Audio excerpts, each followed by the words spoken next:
Coucou à une nouvelle vidéo. Pour ceux qui me connaissent pas, parce que moi je pars du principe qu'on me connaît, je suis Johan, je fais des vidéos depuis quelques temps. Globalement pour me présenter, je me crois drôle, je ne le suis pas forcément, et vous n'avez pas forcément besoin d'en savoir beaucoup plus. Bienvenue sur ma chaîne où je fais ce que je veux, parce que c'est ma chaîne.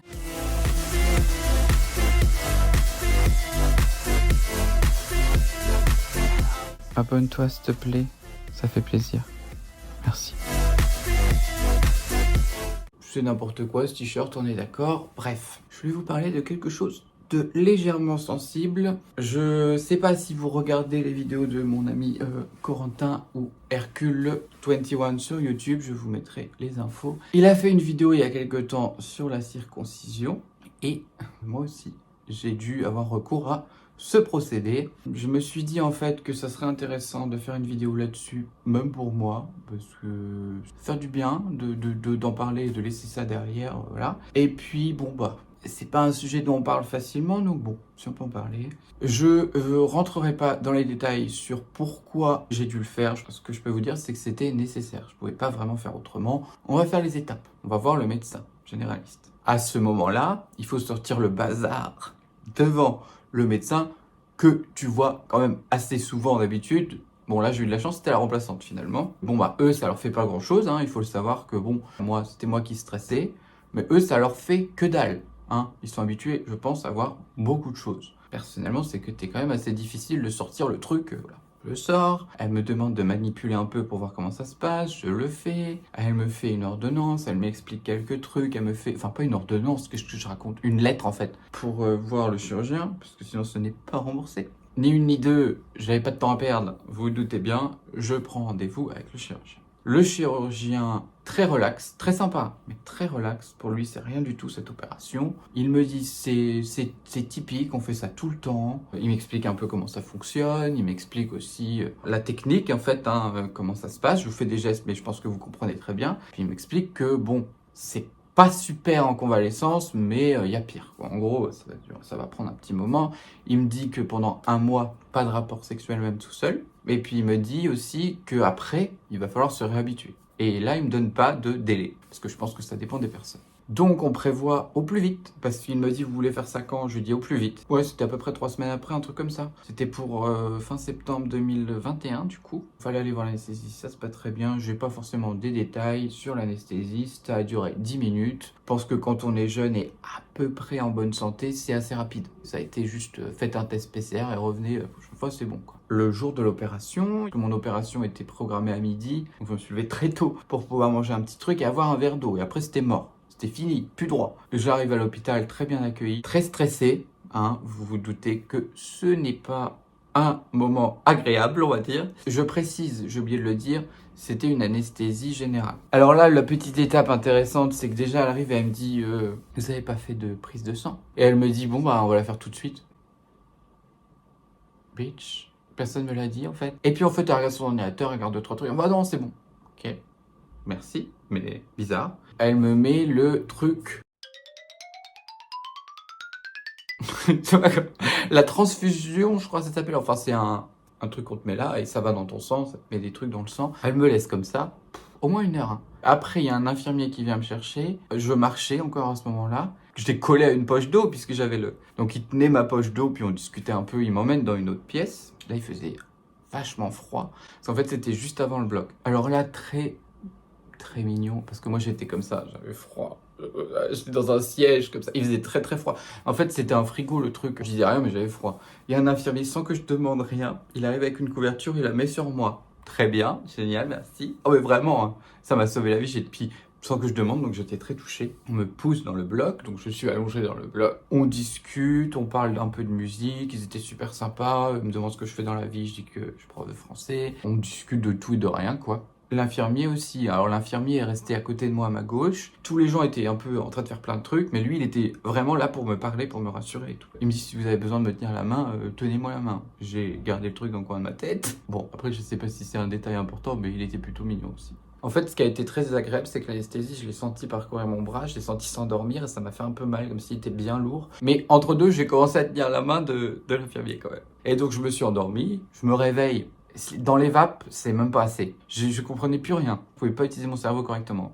Et donc là, je commence à parler, mais je raconte n'importe quoi. J'ai soulevé un peu, puis j'ai arrêté, j'ai fait, je peux regarder? Elle me dit, bah oui, vous pouvez arrêter. Donc je regarde. Et là, j'ai fait.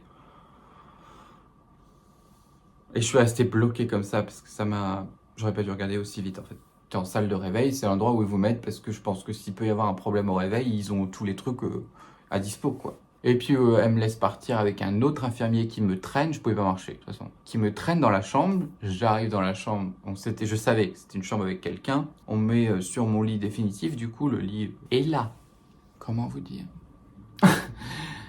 Déjà on me dit, on viendra vous enlever la perfusion une fois que vous aurez fait pipi. Une fois que vous aurez fait pipi et que vous aurez plus la perfusion, vous pourrez sortir. Puisqu'en fait je devais pas dormir à l'hôpital. J'arrivais à midi, je repartais vers 19h, c'est ce qu'on m'avait dit. Et le truc de faire pipi avant de partir, Donc je demande de l'eau régulièrement, parce que je n'ai pas envie de faire pipi. Je demande de l'eau, je demande de l'eau, je demande de l'eau. Pendant tout ce temps, j'ai dû voir, je sais pas combien d'infirmières, au moins 5, qui viennent me voir. Je peux voir le pansement? Donc oui, je veux bien montrer le pansement, mais du coup, bon, donc tout le monde, tout Toulouse a vu cette partie de mon anatomie, comme ça il n'y a plus de... Voilà. Donc je montre, après elle me dit non c'est bien, voilà. Parce qu'en fait elle regardait un peu si ça saignait je pense. Oui, bah les détails, de toute façon vous avez cliqué sur la vidéo, donc vous avez les détails, hein. Je suis désolé. Je montre ma tub à tout le monde, hein, clairement, et pour au bout d'un moment t'habituer. Donc le truc de faire pipi, on va y revenir tout de suite. J'attends, parce que là j'avais bien envie de faire pipi quand même. Mais je me dis, je vais attendre d'être tout seul dans la chambre, parce que même si les toilettes, il y avait une porte, je voulais être tout seul dans la chambre. J'avais encore ma perfusion, il part. Donc moi, faut que je me lève avec ma perfusion, avec le truc qui m'avait mis là, l'espèce de bâton avec la perfusion au bout. Déjà pour me lever. Vous imaginez même pas. Chaque frottement, je souffre. Je souffle le martyr. Je suis là genre, je crie même. Tellement, normalement non. Hein. Normalement j'arrive à contenir. J'ai déjà eu mal. Hein. J'ai fait des tatouages et chaque mouvement j'ai mal. Alors je mets déjà 5-7 bonnes minutes à me lever, juste à me lever, avec ma perf là. Et là je commence à essayer de marcher. J'avais mal. Je vous raconte même pas. Là d'y penser ça me... Mais une douleur, j'avais jamais vécu ça de ma vie. Ça montait dans tout le corps, ça me tétanisait, c'était ignoble. Donc il y avait peut-être 4 mètres, 3-4 mètres pour aller à la salle de bain. J'ai mis 30 minutes. Dis donc, t'arrêtes de gueuler, René! T'arrêtes de gueuler, bordel! J'ai mis 30 minutes à faire 4 mètres. Et ça, c'est important pour moi parce que vraiment, je veux que vous compreniez. J'arrive dans la salle de bain. Je commence à essayer de faire ce que j'ai à faire. J'essaye de la tenir pour, voilà, pour être une personne propre et ne pas en foutre partout, hein, quand même. Je peux pas. Impossible. J'ai essayé, hein. Donc je ne la tiens pas. J'en fous partout, mais partout. Je décide de nettoyer comme une personne bien élevée, quand même. Je peux pas. Je peux pas me baisser. Je peux pas attraper les trucs parce que dès que je me baisse, ça fait super mal. J'essaye plusieurs fois. Il va déjà falloir que je remarche et que je remonte dans le lit. Je nettoie pas, ils doivent être habitués, hein, ils font des opérations de la tub tous les jours. Je voulais vraiment nettoyer, mais au bout d'un moment, c'était de la survie. Je nettoie pas. Là, on arrive à la seconde étape. J'essaye comme... Mais naïf, j'essaye de m'essuyer. Là, si vous avez pensé que la douleur, que vous avez bien imaginé que la douleur était extrême pour marcher, pour essayer de me baisser. Non. 10 fois pire quand j'ai essayé de m'essuyer. Et en plus, j'ai juste à peine touché. À peine. Je vais pas vous mentir, j'ai pleuré. Donc j'ai laissé tomber. Je me suis pas essuyé.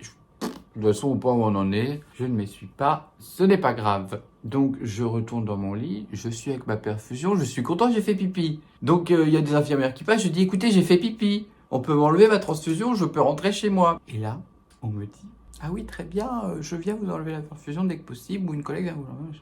2 heures.